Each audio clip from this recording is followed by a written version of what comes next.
Okay, what's going on, guys? It's early morning. It's about 12:30, and I'm just going to pick up a Yamaha YZ250F, and it's having trouble starting, cold starting, I'm pretty sure. So we're gonna go pick that up, and we'll get back to some diagnosis, I guess. Okay, so here we got the 2001 Yamaha YZ250F. It's clearly a little beaten up by the previous owner, but yeah, guess we'll get into it. Okay, so the condition this bike has is it does not want to kick over cold. After playing around with it a little bit, I realized that when you pull the hot start lever, which is the red one, it will start and bog out instantly. If you push it in it right away, it'll keep running. With the choke out, which is the black one above it, starts maybe after like 30 kicks or so. So what this means is the hot start lever adds a bunch of air to the system, which means it's pumping in too much fuel when you're trying to start it, and the extra air allows it to start up, which is my theory. I'm not 100% correct. So I'm going to take the carb off, clean it out, then make sure everything inside is okay. And then I'm gonna put it back on the bike, start it up, hopefully. Let it warm up for about 10 minutes or so, and then I'll show you guys how to adjust the air fuel mixture as well. So let's get started tearing it down. Things first, we're gonna get the subframe out of the way. As you can see, the seat's already off, but you got one bolt here, and it slides off that way. It's very easy to remove. For the subframe, you have this one exhaust mounting bolt, or you can leave the exhaust mounted to it and just remove the clamp. You got this one hex bolt here. If you come on over to this side, you got one right there for the top and one here for the bottom. They're all 12 mils except for the hex bolt. So let me get that removed and we'll be back. Sorry, one more thing I forgot to add. You have this Phillips bolt here on the clamp. Just make sure when you're removing this piece to be gentle. The biggest cause for an air leak in your engine is going to be from that boot there, and it'll also allow dirt and all that unfun stuff to enter the engine. So we're going to go ahead and rip that off. We got all the other bolts off, and subframe should just pull right off. Okay, so when you're removing the subframe, make sure everything's off, give it a double check. And what I like to do is grab it from the back here, give it more of a lift, and then it should slide right out. His zip-tied rear master cylinder's in the way. And just kind of wiggle it around, feed the exhaust out, and you got yourself a subframe. One thing I noticed when I was taking this apart, this rear brake line doesn't look too hot. And once I got the subframe off, I looked in here and you can tell this is zip tied on, and that's sitting right in the shock. So we're gonna have to deal with that for him too, so it doesn't run into a messy situation. Next, what we're gonna do, just to make it way easier to work on, we're gonna get the shock out of the way. So you got this one bolt here, hold it on the other side with the box end wrench, and then we'll bring you under the bike. And you got this mounting bolt here. So we'll rip those off and we'll move on to the next thing.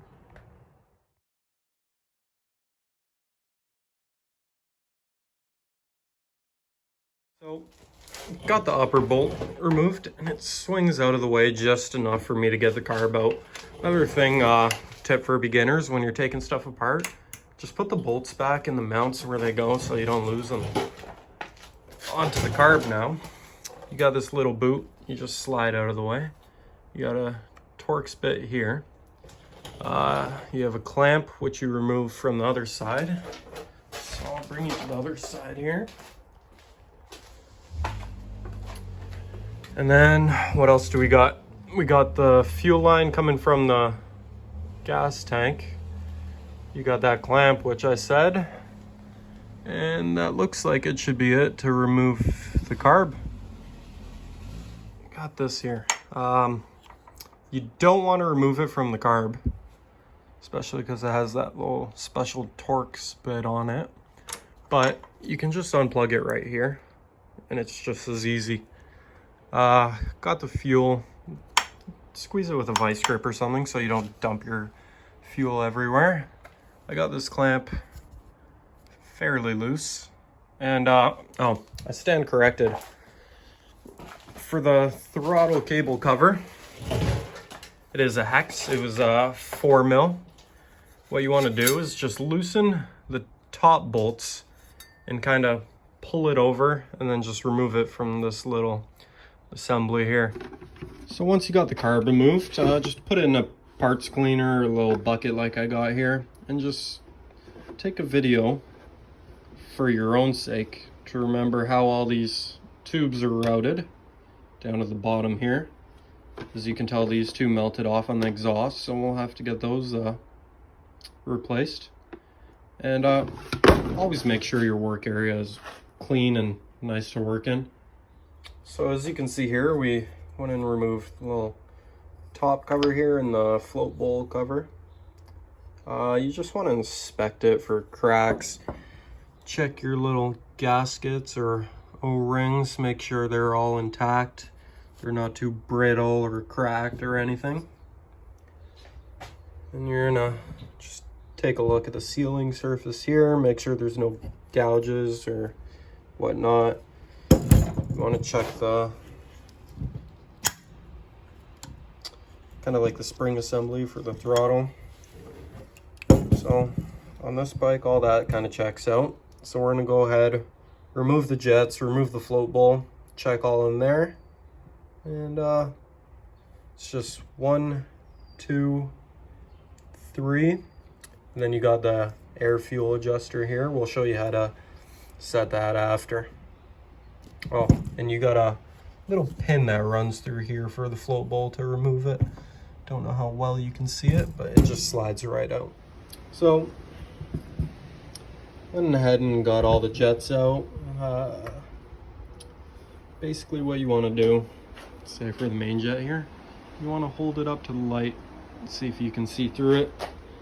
Clean it out anyways. Got the fuel screw out. The O-ring didn't come out with it, which kind of has me a bit worried. But you can see on this pilot jet, it's yeah, you can see a bit through it, but it's definitely not much. So I'm gonna go ahead and clean all this out, and then next we're gonna go to the, I believe it's called the accelerator pump. You want to check the diaphragm in there, because that would be it would give you issues starting the bike. So we're gonna clean out the jets. We're gonna just use some brake clean, parts cleaner, or whatever, and some compressed air. You just want to spray it nice through that jet and then blow air through it, and should clean it out for the most part. So once you open up this cover, you're gonna have a spring. So it came off like this. I like to just flip it over, put it in the cover.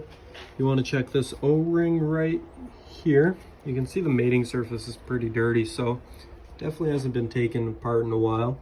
Got an O-ring right here, and this is the actual diaphragm part. So you just want to make sure it's not brittle, crumbling away. Let's get it in focus. And yeah, you can tell it hasn't been taken out in a while though. Even if you look at the mating surface, it's all dirty and whatnot. So we're gonna clean all that up. Hopefully that's part of our issue. And just put it back together. Okay, once you're good, done giving everything good cleanup, put it exactly back together the way you took it apart. Pretty simple. Make sure the gaskets are all seated properly. So, as you can see, I got a little ahead of myself, but basically once you're done cleaning out the carburetor, it goes back the same way you took it apart. Same as everything else on the bike. Just make sure you reroute these little vent tubes properly so they don't melt like the other ones. This clamp, this clamp here, make sure it's really loose before you put it on. You don't want to break your intake boot or whatever. And then subframe and everything bolts on the same way. Okay guys, we're back. It's the next day. As you can see, I got the bike pretty much back together. Just to put it back together, it's the reverse procedure of taking it apart as I showed you guys. And bike's not fixed. It still does the same thing. You can pull the hot start and it'll start up for half a second. I managed to bump start it and it's just puffing blue smoke. Check the oil. The oil's low. So we went and picked something up. We got a YZ250F forged piston and a new cylinder. So in the next video, I'm going to show you how to install that.